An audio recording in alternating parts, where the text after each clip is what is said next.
permanent secretaries responsible for health in both countries met and made recommendations for discussion and adoption during Honorable Dr. Dorothy Gwanjima's visit and our subsequent deliberations. Following the meetings, we have resolved several issues pertaining to the COVID-19 fight, which are contained in a joint communique that we are going to share with you. The areas we have tackled include cross-border issues that involve citizens of both countries, such as transport, COVID-19 testing, and validation systems for those leaving and entering both countries, among other issues. This is just the beginning of our continued collaboration. Indeed, our guests will be visiting some of our other facilities to explore the possibility of collaboration in other health aspects. Kwa hivyo, leo sisi kama Wakenya tuna furaha kubwa kwa sababu ya wewe kuja hapa kutembelea. Ni mambo mengi ambao tumezungumza na mengi ambao tutaendelea kuzungumza, kwa sababu uhusiano wetu na Tanzania sio tu mambo ya afya, ni kama kuzungumza na dada na ndugu yako. And we value our relationship with our neighboring country. Tanzanians are our brothers, they are our sisters. We are collaborating in very many other areas. COVID-19 is a current discussion, but as you are all aware, there is also malaria issues that are affecting us across the border. There are other issues with polio and so on that we have to continue collaborating. Moving into the future, there will be very many other aspects of collaboration, including skills development and so on and so forth. So at this juncture, before I go any further, I want to take this opportunity to invite my sister to also say a few words, and then perhaps we can allow one or two questions. Karibu sana waziri. Asante sana kaka yangu Mutahi Kagwe, waziri wa afya wa Kenya. Asante sana mheshimiwa balozi wetu uliyeko hapa unayewakilisha Tanzania nchini Kenya, ndugu yangu mheshimiwa Simbachawene, wataalamu wote wa wizara zetu za afya nchini Kenya na Tanzania, lakini bila kuwasahau marafiki zangu wapendwa sana wanahabari. Amjambo? Mambo poa. Sasa hivi nitawapa certificate za Kiswahili A wote. Mmeiva.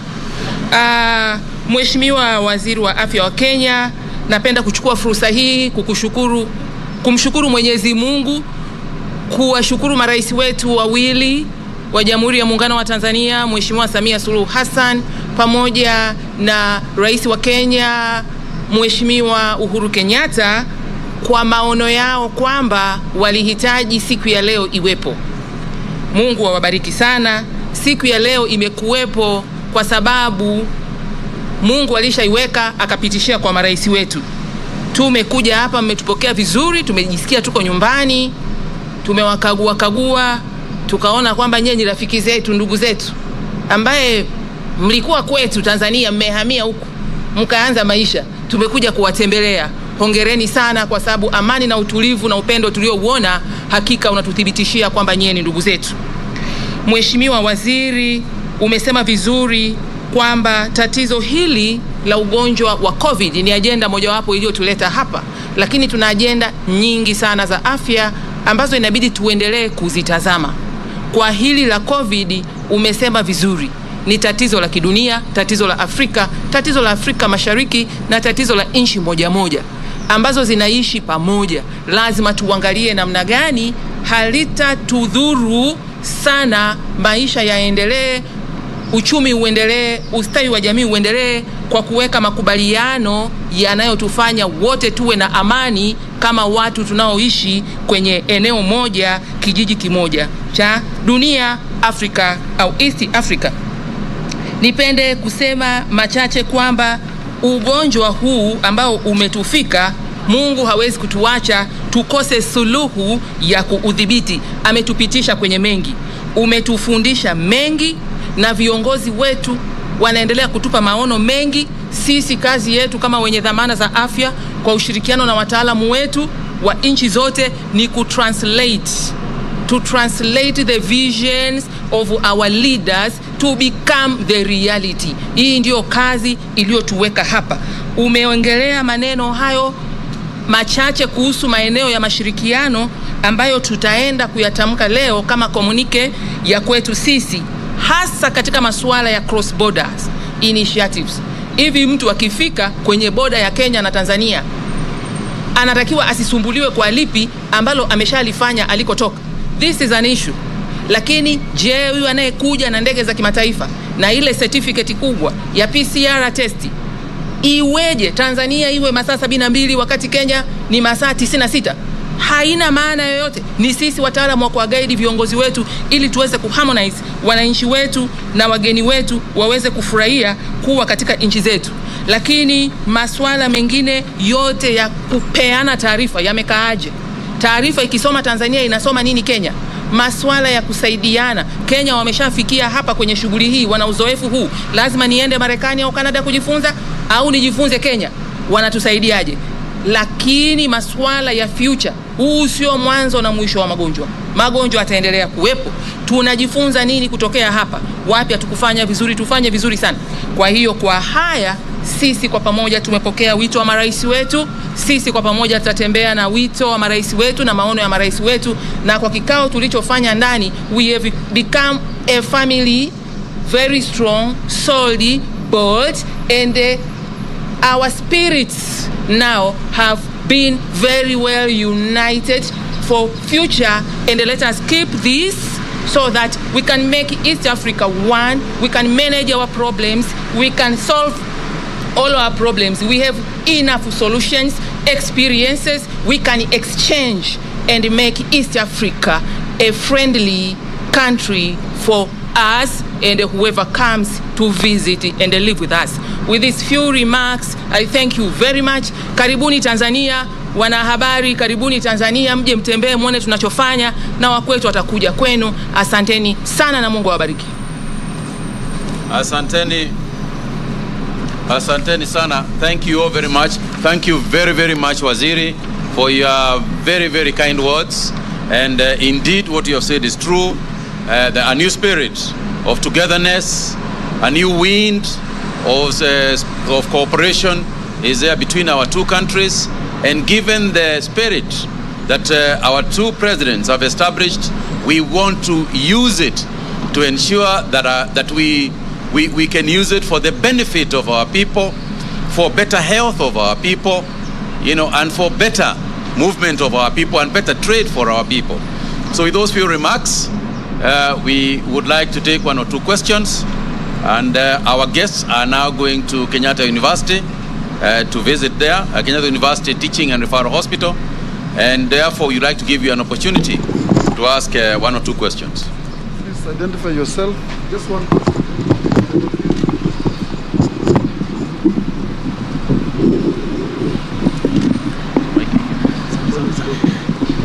Naam, jina langu ni Busara Naman, natoka Ebru TV. Kwanza, Waziri Gwajima, karibu Kenya. Na swali langu nalielekeza kwako. Samahani, lakini umekuwa miongoni mwa viongozi nchini Tanzania ambao mlikuwa mnawasihi wakazi wajifukize katika jitihada za kukabiliana ama kujikinga dhidi ya COVID. Je, bado unaendelea na msimamo huo? Asante. Please state your name and media house. Okay. My name is Ben Kirira, K24 TV, and my question is directed to you, Waziri Mutahi Kagwe. We continue to see infections spreading across learning institutions, especially among students. We've seen multiple cases rise up recently. So what is the way forward? Are there any talks between the Ministry of Health and that of Education, of course, to mitigate this? Thank you. Helen Shikanda from Daily Nation. My question is to you, Waziri. The last time you banned political gatherings, but we continue to see that some leaders are still holding rallies. What do you say about this? Also, is there a possibility of locking down counties that you mentioned are going to be hotspot counties? Thank you.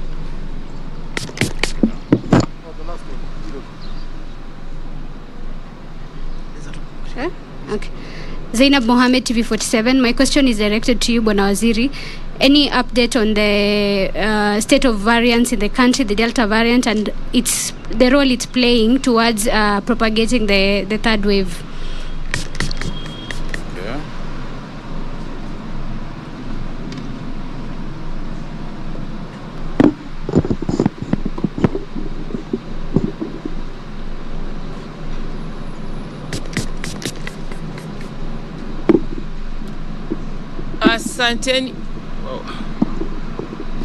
Asanteni sana.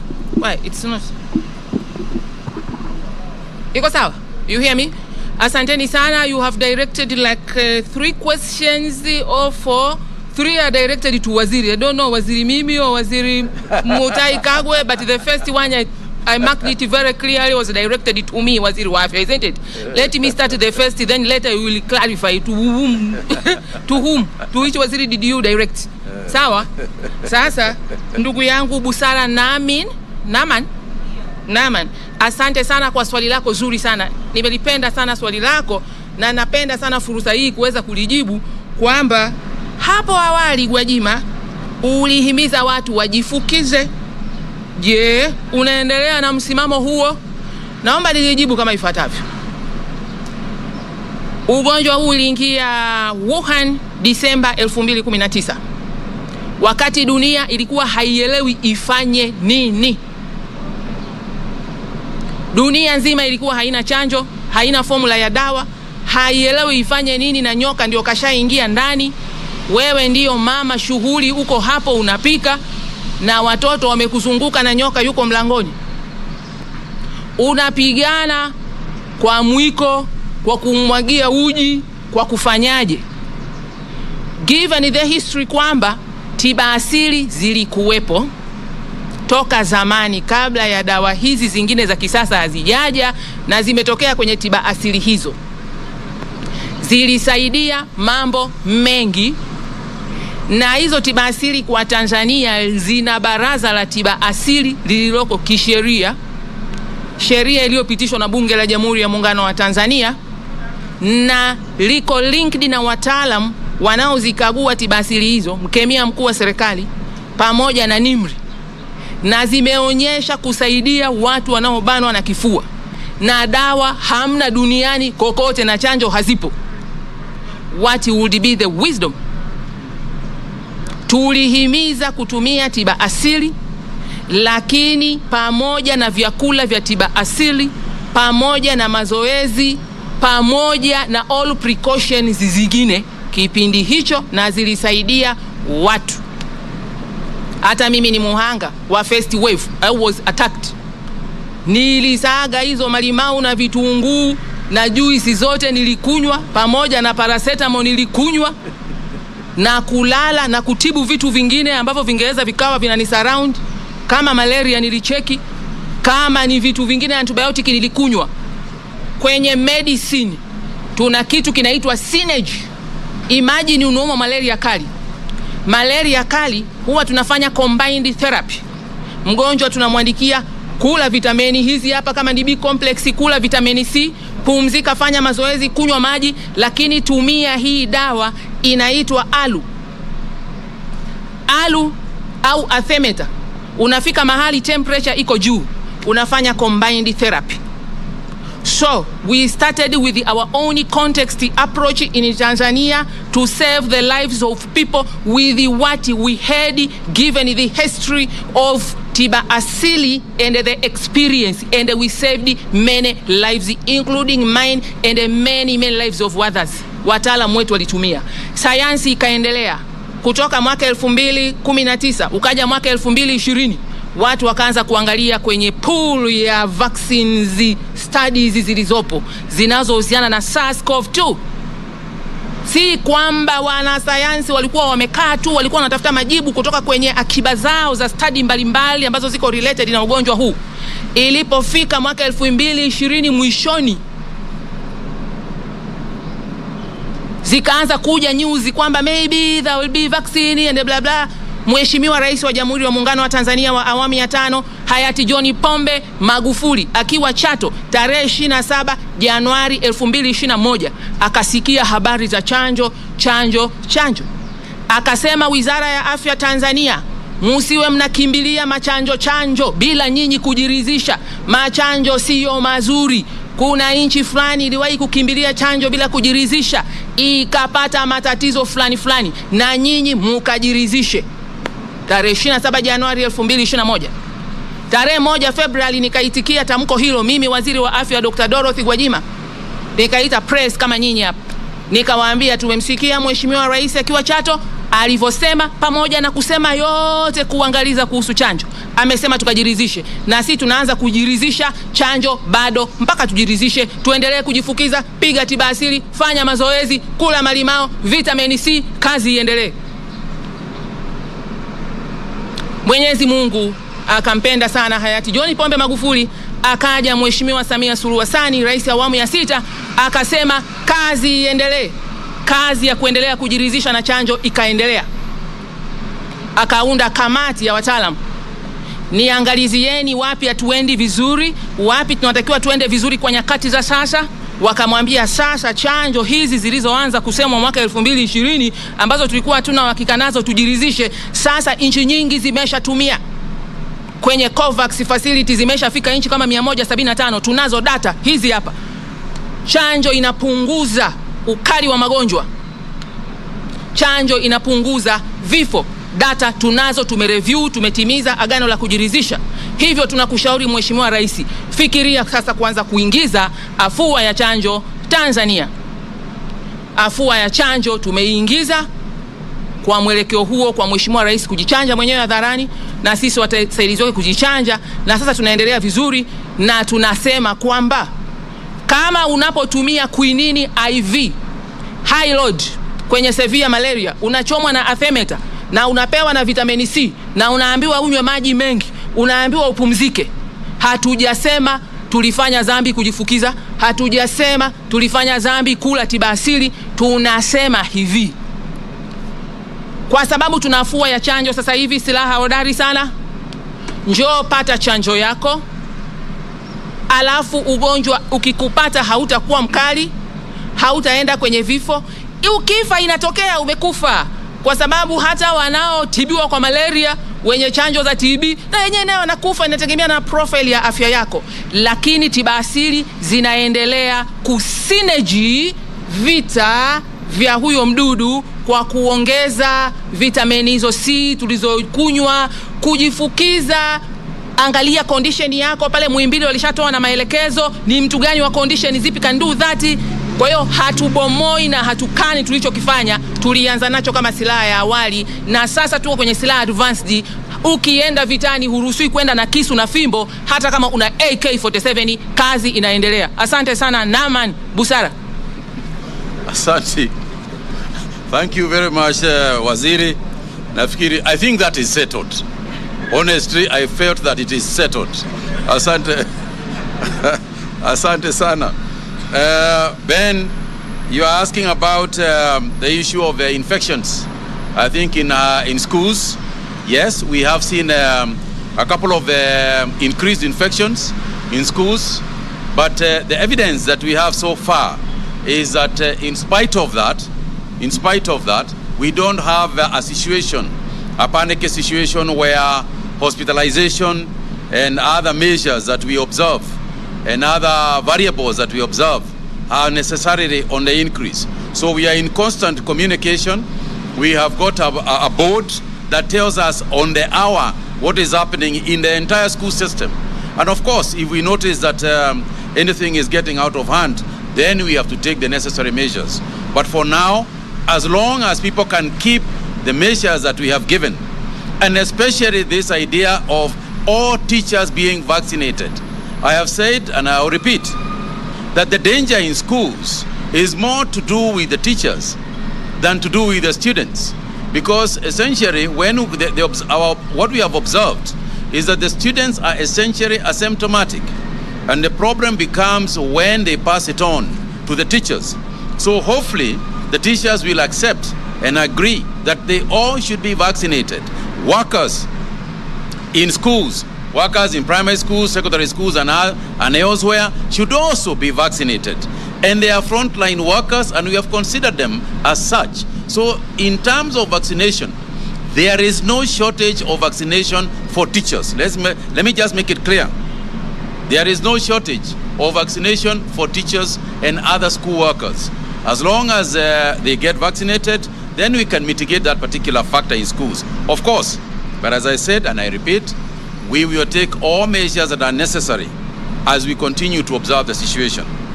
I also want to take this opportunity to say, yes, the infection rates in Kenya are now high. And it is important, it is very, very important for us to be honest with each other and continue to say that it is individual responsibility that we resolve this problem. It is not policing that is going to resolve the problem of infections. Transmissions come because you are next to another person. If you are on your own, if you stay on your own, if you work from home, as we have proposed, if you take the measures to protect yourself, you will not get infected. But if you go to a noisy pub, if you walk into a noisy pub where everybody is drunk, and you start hugging each other, and you hug even a stranger that you have never seen, because of your circumstances in the head have changed you, then you can't, really, you will get infected. But if you stay at home and protect yourself, you'll not get infected. But I want to repeat, let not Kenyans come and start sending us messages every time, on the hour. There is a group of people who are crowding in such and such a place. There is another group of people, and another one, and another one. The police can't be everywhere. We don't have a single policeman for everybody, for every individual. So please, let us remember that it is you individually who is going to save yourself. And it is your responsibility to save yourself. It is not the responsibility of government to save you. It is the responsibility of individuals to save themselves. Governments create the environment in which you are able to do that. And I cannot emphasize enough the aspect of individual responsibility in this fight against COVID-19. And it is true, as Zaina has asked, that there are variants. Variants are changing. Right now, the dominant variant is obviously the Delta variant. And the Delta variant, the difference is that it is more virulent. It is transmitting faster than the other variants that we have had. The severity of the disease is also higher with the variant. So what we are saying, in effect, is that we don't know which other variant are going to come, because we started off, now this is the third variant that we are experiencing. God knows which variant is coming next. It could be better, it could be worse. But for us, we are not taking anything for granted. We are assuming that we are in danger and continuing to take the measures that are necessary to protect ourselves against any variant, not just the Delta variant. On the issue of, I think it is Helen who asked about the political rallies. I don't think, Helen, you want me to repeat what I have said before. Essentially, if people are going to a political rally, the responsibility of what happens thereafter lies both with the politicians as well as those who attended the political rally. I can tell you for a fact that nobody is going to make me attend a political rally. But over and above the political rally is also other gatherings. There are also the social gatherings. Very, very, very, very, very dangerous are funerals, because what is happening, and we have emphasized, within 72 hours, please, let's bury our loved ones. Let's not be forced. Let's not wait for enforcement on this issue, because you are talking about a very, it's humanity, it's human feelings. And we don't want to go into a funeral and start beating people up and sending people away who have attended the funeral. But we have also noticed people attending funerals, and then following that funeral, then we attend their funerals. Unaenda mazishi, alafu ukiwa na afya mzuri, alafu a couple of days later tunakuja mazishi yako. Alafu wale wengine sasa wanafuata hiyo mazishi yako, pia tunaenda mazishi yao. Kwa hivyo mingi nimewasihi tu wa Kenya, kama mtu ameenda jameni, let's pray. This is a new normal. It's a new normal. We are very, very emotional people. We like to take care of our people. We like to attend funerals as a show of solidarity with those who are passed on. But this is a time when a show of solidarity through a telephone call, through other means, may serve the purpose. Because there is no point of showing solidarity by following the deceased. And it's happening all over the country.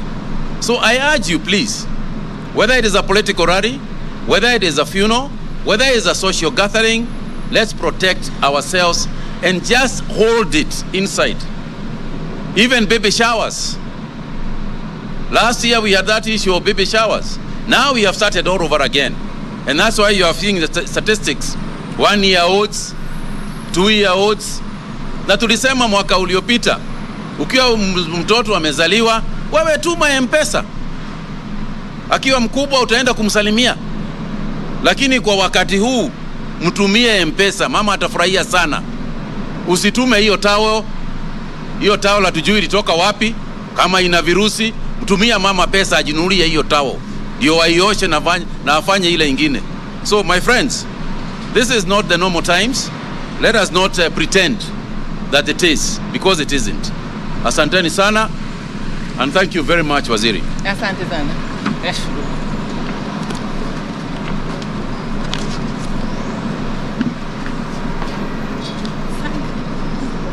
Thank you. Thank you very much. Yeah. It was wonderful. Health ministers from Kenya and Uganda and Tanzania. Of course, reinforcing the fact that Kenyans and Tanzanians, we need to take care of ourselves. COVID is real. It is ravaging communities. And of course, the Tanzanian health minister, that is Dorothy Gwajima, urging Kenyans as well to take care of each other and of course wear masks and exercise, take precautions, and of course wash our hands, because COVID is real. We are back in the studio. Our discussion this morning, of course, it has been interrupted by that very important briefing there by the two health ministers, but we'll continue here. We've been talking about the status or the state of real estate in Kenya after such a tough time caused by coronavirus, among other economic issues. And we've been talking to Madam Wanjama. She's the director of Store Homes Holding Limited. Thank you very much. Let's continue with this discussion. I mean, we were discussing how the sector has been impacted even before the sector could recover from the vagaries of 2007 elections. I mean, then 2020 came coronavirus, you know, demand went down. So far, banks are still demanding that you pay for the loan that you took, and on the other hand, the products are not moving as you would expect. And so this is a perfect storm for a subprime mortgage, right? That's correct. And many developers will tell you that this has been the worst period of their lives.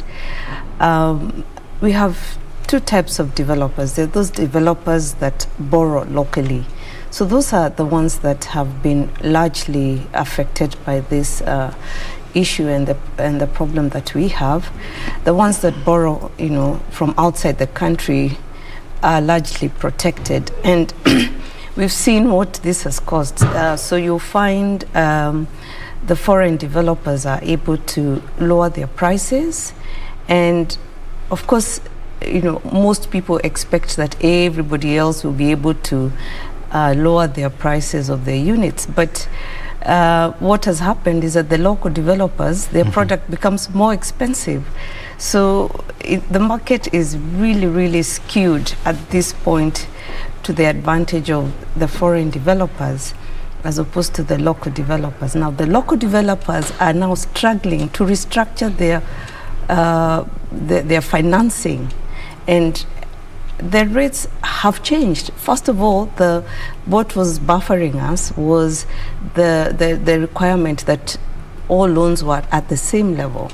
Now the cap was removed, so the interest cap was removed. So the rates now are dependent on whatever the bank wants to charge. Yeah. So that has changed the game. So we were paying 13%. Now, depending on your on the way the bank looks at you and assesses you, the rate either can go higher or lower. Now, there were also other additional costs that were related to restructuring of the loans. So this includes facility fees. So in a year where you're making nothing, your financier is asking you, no, we want more for us to be able to extend this loan and restructure. And interest keeps piling up. Yeah. So it puts developers in a very tricky situation where the recourse is nowhere to be found. Winfred, I mean, you see, from the look of things, we are not yet out of the wood. Corona is still ravaging many economies. Kenya being one of them, and we do not know up to when. You have a perfect storm here, whereby banks are on your back telling you, hey, pay your loan. Yes. On the other hand, you have Kenyans who are saying, we would want to buy houses, but economically we are incapacitated. And on the other hand, you have units that you borrowed money to build. That completely, I mean, how are you handling this kind of a crisis? So what has happened in the market is a lot of developers are trying to, reduce the prices to the lowest that they can, if you can. That's number one. So number two, what has happened is that most people have put their units for rental, because that's the only other mitigating thing that you're able to do. If you have completed your units, you're able to put them up for rental. What I've seen also other people do is, apart from renting and selling at lower prices, most people have had to stop their developments and wait it out, because you can't continue putting your money into something that is sinking. So those are the only three options that one has at this point. But I mean, stopping construction altogether, I mean, it may look like it's a short-term, relief, but at the end of the day, I mean, you have invested your money there. Let's say, you had a project of about 100 million shillings. Maybe you had put about 20 M. You're not going to stop that project at that point. And the more you delay in constructing a project, inflation, of course, will force that project. The cost will definitely go up. So, is this something that you are? Are you like having discussions with the government to see how this situation can be ameliorated? We'd actually like to, engage the government because we need to be very proactive in the financial sector in this market, because if we let the situation continue, it's going to cause a huge slump, not only towards the banks, but also to the developers, because the banks also have huge, loans that they have lent out, and if these loans are defaulted, they also are in problems. So there really needs to be a real discussion on how this issue can be resolved, especially on the financing. And I think one of the major ones is that we need the government to finance buyers. because buyers want to buy, but they can't buy without any money. The demand is there, but the resources are missing. Yes, the resources are missing. We have seen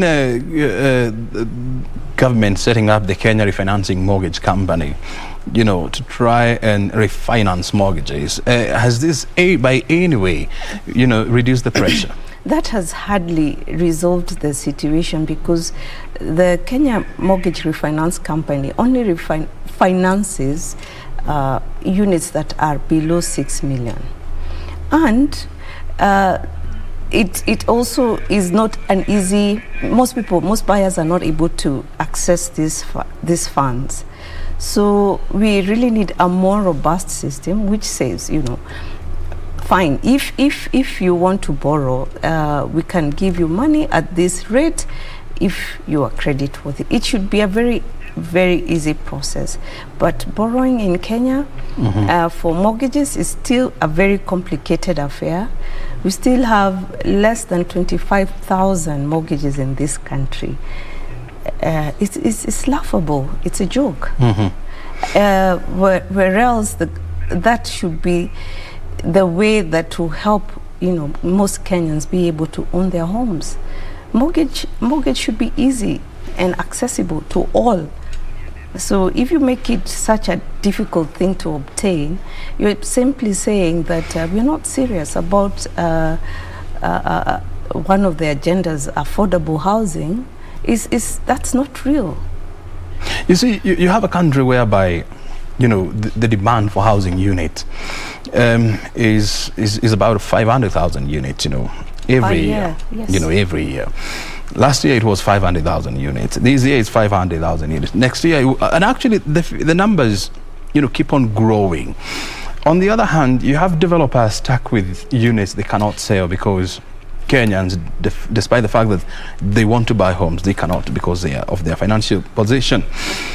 And we have also seen the government working on the Retirement Act, whereby now you can use part of your retirement pension, you know, to purchase mortgage.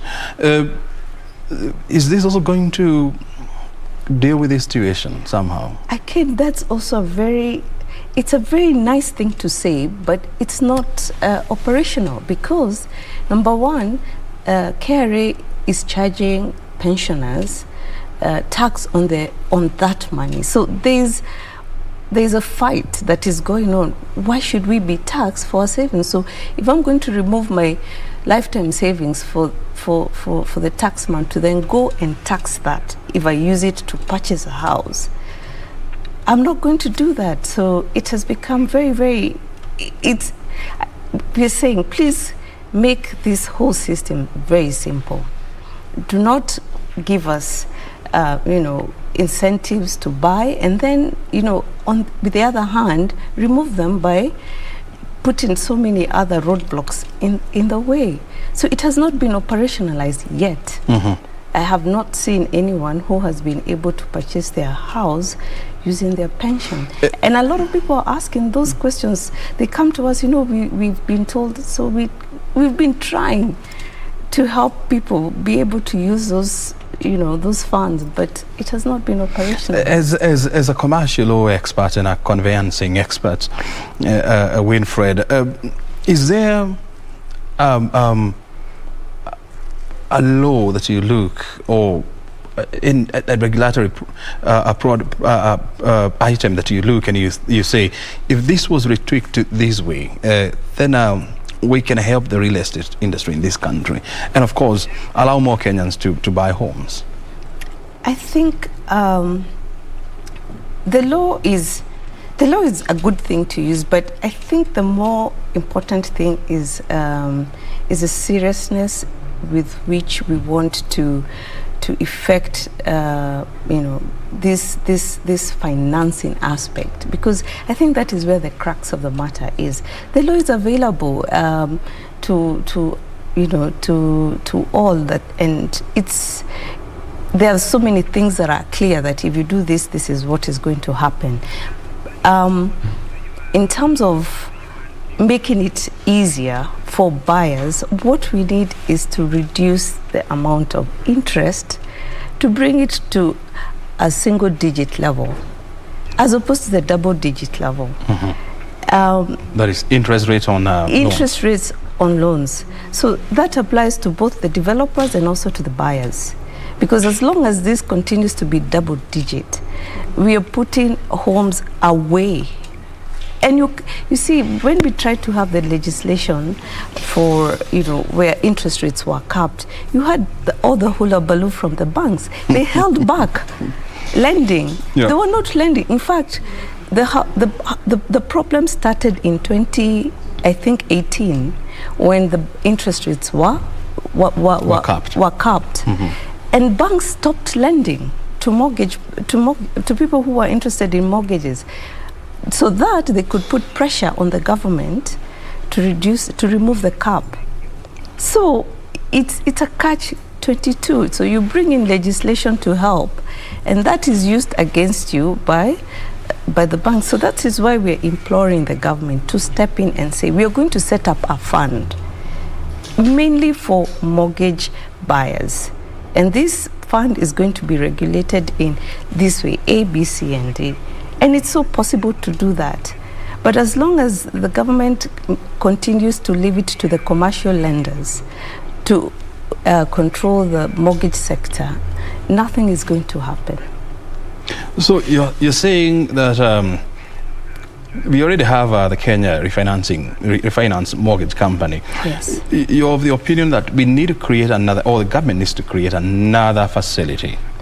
Or is there any way that we can rework the Kenya mortgage refinance company? Yes, I think what the the mortgage refinance company needs to do is it needs to, first of all, remove the cap on the 6 million.